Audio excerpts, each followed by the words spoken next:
Hello and a very warm welcome to Golden Wellness Guide, the podcast dedicated to helping you navigate your golden years with health, vitality, and a wealth of knowledge. I'm so glad you're tuning in with us today.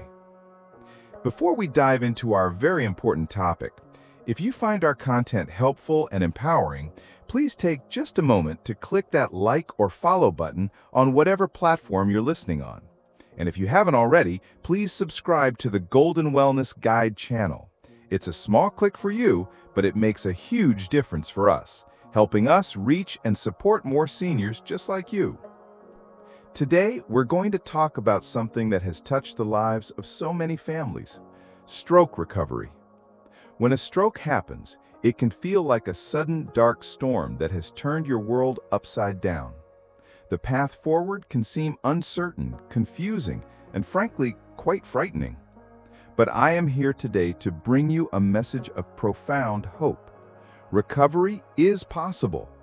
The human brain has a remarkable, almost magical ability to heal and rewire itself. We're going to walk through a roadmap for this journey, known as the Brunstrom approach, which breaks down recovery into 7 distinct stages. This isn't just a theoretical model, it's a practical guide that helps you understand what is happening to your body, why it is happening, and most importantly, what you can do at each step to encourage healing.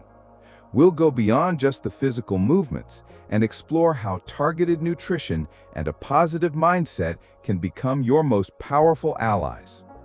So whether you are a stroke survivor yourself, a loving caregiver, a family member, or friend, this episode is for you. Let's walk this path together, step by step, with hope as our guide and science as our map.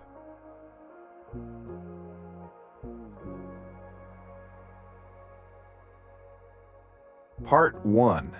The Miracle Inside Your Head: Understanding Neuroplasticity. Before we count the 7 stages, we need to talk about the single most important concept in all of stroke recovery. It's a word you may have heard before: neuroplasticity. Now, that sounds like a complicated $5 word, doesn't it?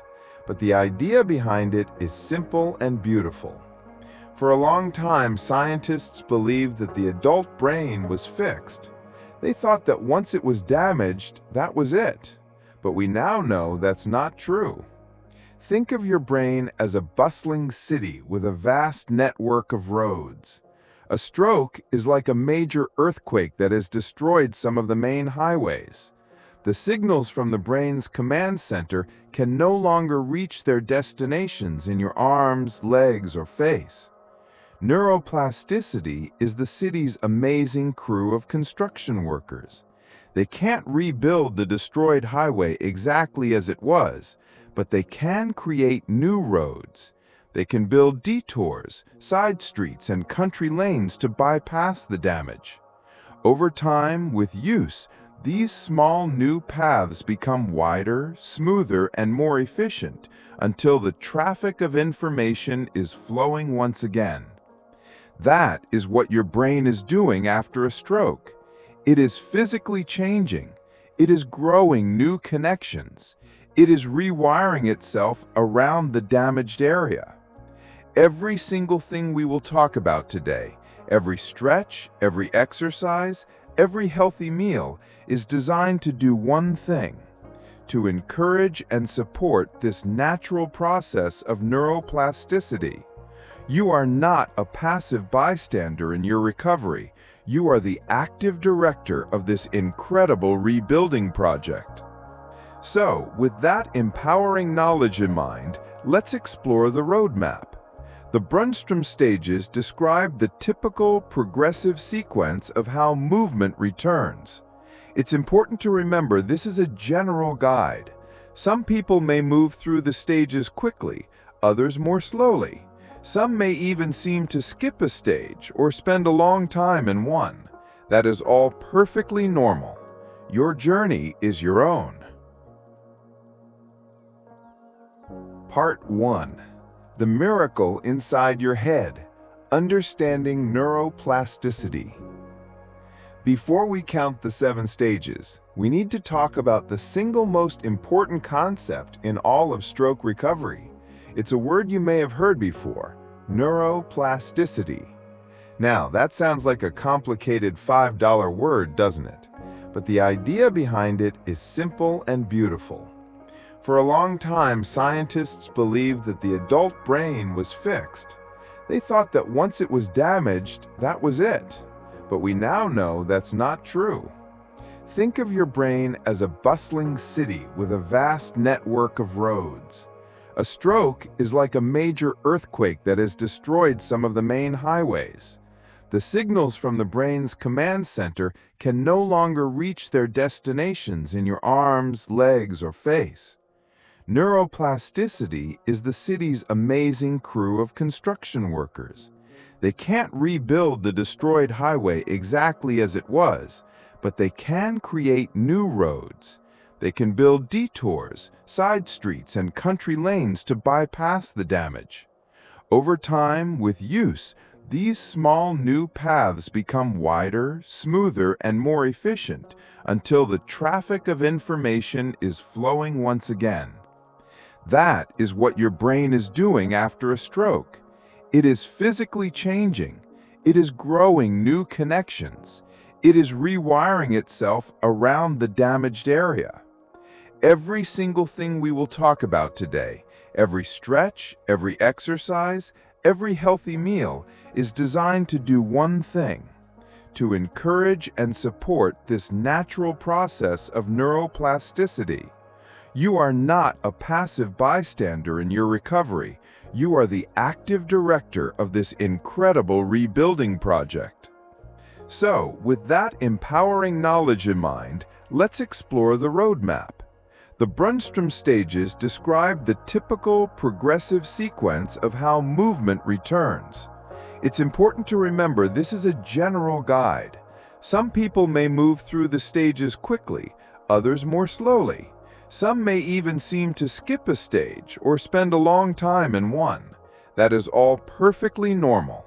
Your journey is your own. Part 2. The 7 stages of recovery.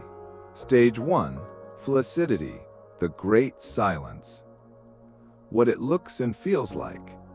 This is the stage immediately following the stroke. The affected arm or leg feels completely lifeless. There is no voluntary movement. If you were to lift the arm, it would feel heavy and limp with no muscle tone. This is called flaccidity. It can be a very scary and disheartening time. The connection between your brain and your muscles has been temporarily severed. What's happening in the brain? The earthquake has just happened. The communication lines are down. The area of the brain that controls those muscles is in a state of shock, and it's not sending out any signals. The goal for this stage. Our goals here are twofold. Protect the limb, prevent joint stiffness, muscle shortening, or contractures, and pain. Awaken the brain. Gently start reminding the brain that the limb still exists. Practical actions and therapies. Passive range of motion, or PRM. This is the cornerstone of Stage 1. A caregiver or therapist will gently move the affected limb through its full range of motion. For example, slowly bending and straightening the elbow, or lifting the arm forward and out to the side. This is crucial. It does 3 things. It keeps the joints lubricated and healthy. It prevents the muscles from becoming permanently shortened. And it sends sensory information from the limb to the brain. Even though the brain isn't talking to the muscle yet, the muscle can still talk to the brain. This is like knocking on the door to wake someone up. Proper positioning. It's vital to support the flaccid limb. When sitting, use pillows to prop up the arm so the shoulder isn't pulled down by gravity. When lying in bed, ensure the limb is supported and not twisted in an awkward position. This prevents a very common and painful condition called shoulder subluxation. Mental practice and visualization. This might sound strange, but it is scientifically validated. Close your eyes and vividly imagine your affected arm or leg moving perfectly. Imagine picking up a cup of coffee. Feel the weight of the cup, the warmth. This mental imagery activates the very same motor planning areas in your brain that real movement does. You are priming the pump. You are laying the groundwork for those new roads to be built. Nutritional focus for stage 1. At this early stage, the body is in a state of high inflammation. The focus should be on hydration. Water is essential for every single process in the body, especially brain function. Dehydration can cause confusion and slow healing. Anti-inflammatory foods. Think of colorful fruits and vegetables. Berries, leafy greens like spinach, and fatty fish like salmon are packed with compounds that help calm the inflammation in the brain. Think of it as sending a firefighting crew to the site of the earthquake. A word for caregivers. Your role here is gentle and consistent. Perform the passive movements slowly and lovingly. Talk to your loved one about what you are doing. Say, "Now we're going to bend your elbow." This verbal cue helps the brain make the connection. Your patience and gentle touch are a powerful form of therapy. Stage 2. Spasticity begins. The first whispers. What it looks and feels like. This stage is a sign of progress. You may start to notice some muscle tone returning. The muscles feel a bit less limp. When you try to move, you might see or feel a very small jerky response. Also, you may begin to see the emergence of synergies. These are crude, patterned movements where multiple muscles fire together as a team, whether you want them to or not. For example, when you try to bend your elbow, your shoulder might hunch up and your wrist might curl. You can't isolate just one movement yet. What's happening in the brain? The brain is starting to wake up. It's trying to re-establish those communication lines. But the signals are weak, disorganized, and not very refined. It's like a phone call with a lot of static. The brain sends out a general move command, and a whole group of muscles responds because the fine-tuned control isn't there yet. This developing muscle tightness is called spasticity. While it can be problematic later, at this stage it's a positive sign of reconnection. The goal for this stage: encourage these first flickers of movement and begin to guide them. Practical actions and therapies. Continue with PROM. This is still essential to keep the joints mobile as spasticity develops. Active Assisted Range of Motion, or AAROM. This is the next step. You, the survivor, try to initiate the movement, even if it's just a tiny bit, and the caregiver or therapist then helps you complete the movement. For example, you try to bend your elbow, and your caregiver helps you bring it all the way up. You are now an active participant. Gravity-eliminated exercises. Try to move your arm while it's resting on a smooth tabletop. You can place a towel under your hand to reduce friction. This way you don't have to fight gravity, making it easier for those weak signals from the brain to create movement. Nutritional focus for stage 2. Continue with anti-inflammatory foods and hydration. Now is a good time to ensure adequate omega-3 fatty acids. Omega-3s from salmon, walnuts, and flax seeds. These healthy fats are the literal building blocks of brain cell membranes. Providing your body with plenty of them is like giving your brain's construction crew the highest quality bricks and mortar to build those new neural pathways. Stage 3. Spasticity peaks. The power struggle. What it looks and feels like. This is often the most challenging stage. The spasticity, or muscle tightness, is at its strongest. The synergy patterns are very dominant. The arm may be pulled tightly into the chest. With the elbow bent, the wrist and fingers curled into a fist. Attempting to straighten it can be very difficult.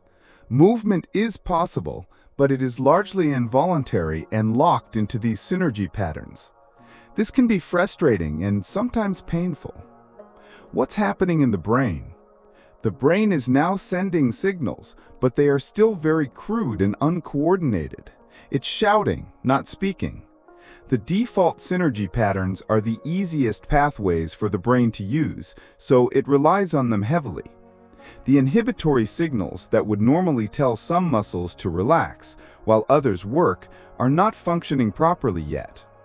The goal for this stage is not to fight the spasticity head-on. That will only make it worse. The goal is to learn to manage the spasticity and begin to encourage movement out of the synergy patterns. Practical actions and therapies. Focus on slow, deliberate stretching.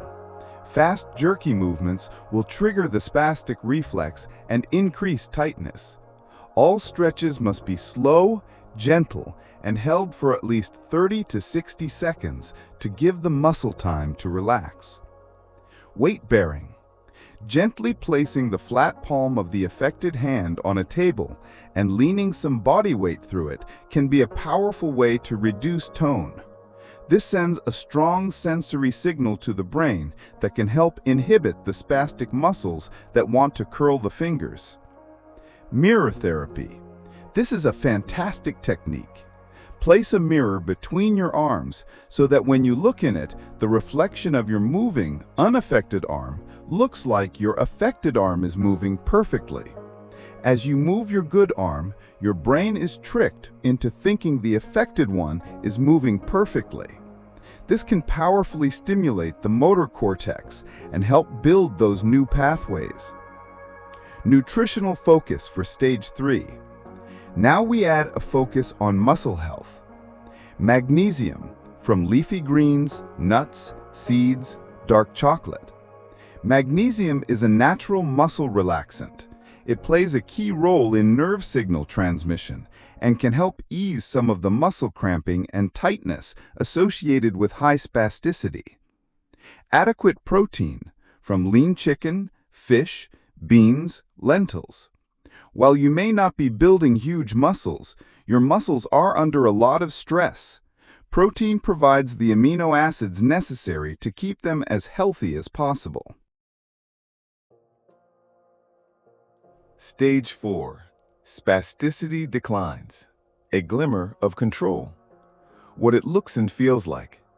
This is a turning point. The storm of spasticity begins to calm. You start to be able to make some movements that are outside of those rigid synergy patterns. For example, you might be able to touch your hand to your knee or reach your arm forward without your shoulder hiking all the way up to your ear. Movements are still often clumsy and uncoordinated, but there is a new sense of voluntary control. What's happening in the brain? The construction crew is getting smarter. The brain is starting to build more refined pathways. It's learning to send inhibitory signals, to tell certain muscles to be quiet while others work. The communication is becoming less of a shout and more of a conversation. The goal for this stage? To strengthen these new isolated movements and improve coordination. Practical actions and therapies. Isolate, isolate, isolate. The focus is now on breaking the synergies. Instead of letting the whole arm move as one unit, try to do just one movement. For example, practice bending and straightening your elbow while making a conscious effort to keep your shoulder relaxed and down. Repetition is king. Neuroplasticity thrives on repetition. Once you can make a small, isolated movement, repeat it 10 times, 20 times. Each repetition strengthens that new neural pathway, like walking over the same path in the grass until it becomes a well-worn trail. Start with simple functional tasks. Try to pick up a large, light object, like a sponge. Try to bring it to your mouth. These movements have a purpose, which makes the practice more engaging for your brain. Nutritional focus for stage 4. Continue with all of the above, and now let's add a crucial group of vitamins. B vitamins, from whole grains, eggs, and legumes. B vitamins, especially B12, B6, and folate, are absolutely essential for nerve health. They help build and maintain the myelin sheath, which is the protective insulation around your nerve wires. A healthy sheath means faster, clearer communication between the brain and the muscles. Stage 5. Complex movement returns. Fine-tuning the orchestra. What it looks and feels like. Spasticity, it is now much less of a problem. You can perform more complex and controlled movements. You're able to move your arm and leg much more independently of the rest of your body. You can likely get your hand up to your head without the elbow flying out to the side. You might be able to pick up smaller items. The main challenges now are a lack of fine motor coordination and speed. Movements may still be slow and deliberate. What's happening in the brain? The new roads in your brain are now paved. They are becoming the new highways. The brain is successfully sending clear, isolated signals to individual muscles. The orchestra is back together, and now it's a matter of practice and rehearsal to get the timing and harmony just right. The goal for this stage: improve the precision, speed, and coordination of your movements. Start to reintegrate the affected limb into daily life. Practical actions and therapies. Fine motor skills practice. Now is the time to challenge your hand and fingers. Practice picking up coins or buttons. Try to stack checkers. Use therapy putty to squeeze and pinch. Buttoning a shirt or zipping a jacket are excellent real-world therapies. Coordination exercises. Try to pat your head and rub your tummy at the same time with your affected arm, or practice drawing a large circle in the air. Bilateral training. Use both hands together to perform a task, like folding laundry or drying dishes. This helps the two hemispheres of the brain communicate and can help teach the affected side by working alongside the healthy side. Nutritional focus for stage 5. Antioxidants from berries, grapes, dark chocolate, and green tea. As your brain works hard to refine these connections, it's using a lot of energy, which creates metabolic waste products called free radicals. Antioxidants are like the cleanup crew that sweeps away this waste, protecting the brain cells from damage and keeping the environment healthy for growth. Stage 6. Spasticity disappears. The symphony plays. What it looks and feels like. At this stage, spasticity is essentially gone, except perhaps when you are moving very quickly or under stress. You have near-normal coordination and control. You can perform complex tasks, and individual joint movements are possible. The only remaining issue might be that movements are not quite as fast or as fluid as they were before the stroke. What's happening in the brain? The rewiring is largely complete. The new pathways are efficient and well established. Communication between the brain and muscles is clear and precise. The orchestra is playing in tune. Now it's just a matter of improving tempo and endurance. The goal for this stage: to improve speed, endurance, and the fluidity of movement, making it as automatic and natural as possible. Practical actions and therapies. Increase the challenge. Start doing familiar activities, but try to do them a little faster. Practice writing, typing, or playing a musical instrument if you did before. Recreational activities. This is a great time to explore adapted sports or hobbies. Things like gardening, swimming, or Tai Chi are wonderful for improving coordination, balance, and overall fitness in a fun, engaging way. Nutritional focus for stage 6. At this point, the focus is on a lifelong brain-healthy diet. A Mediterranean-style diet, rich in fish, olive oil, fruits, vegetables, and whole grains, is consistently shown in research to support long-term cognitive and physical health. Stage 7.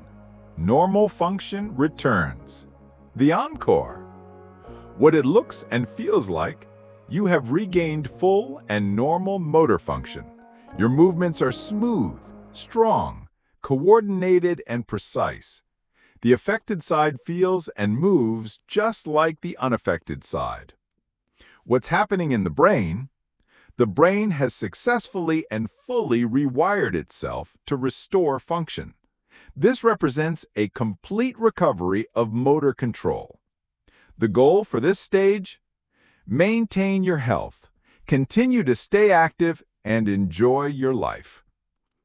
Important note: it is a wonderful goal to reach stage 7, but it's important to know that many people find a new normal and live full, happy, and productive lives even if they don't fully reach this final stage.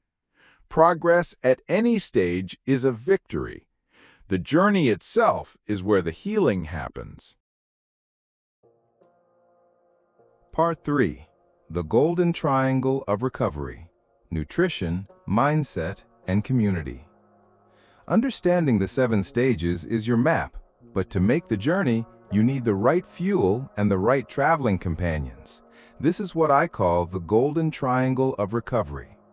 1. Your fuel: a deeper dive into nutrition. We've touched on nutrition for each stage, but let's put it all together. Your brain is only 2% of your body weight, but it uses over 20% of your calories and oxygen. It is a high-performance engine, and after a stroke, it needs premium fuel. Hydrate, hydrate, hydrate. I cannot say this enough. Every signal in your brain is an electrochemical one. It needs water to work. Aim for 6 to 8 glasses a day. Eat a rainbow. The different colors in fruits and vegetables represent different types of antioxidants and phytonutrients. By eating a variety of colors, you are giving your brain a full spectrum of protective compounds. Prioritize healthy fats. Your brain is nearly 60% fat. Ditch the trans fats and fried foods.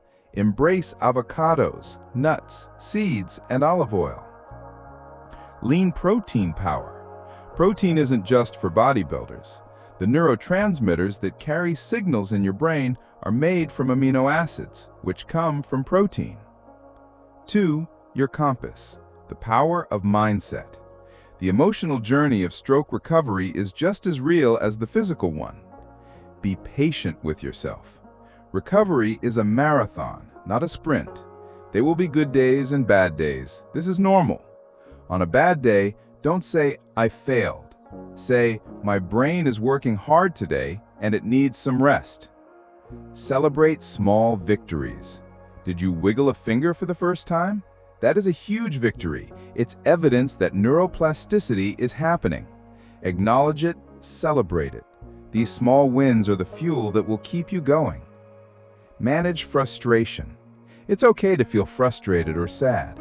Acknowledge the feeling, but don't let it consume you. Simple breathing exercises can be a powerful tool.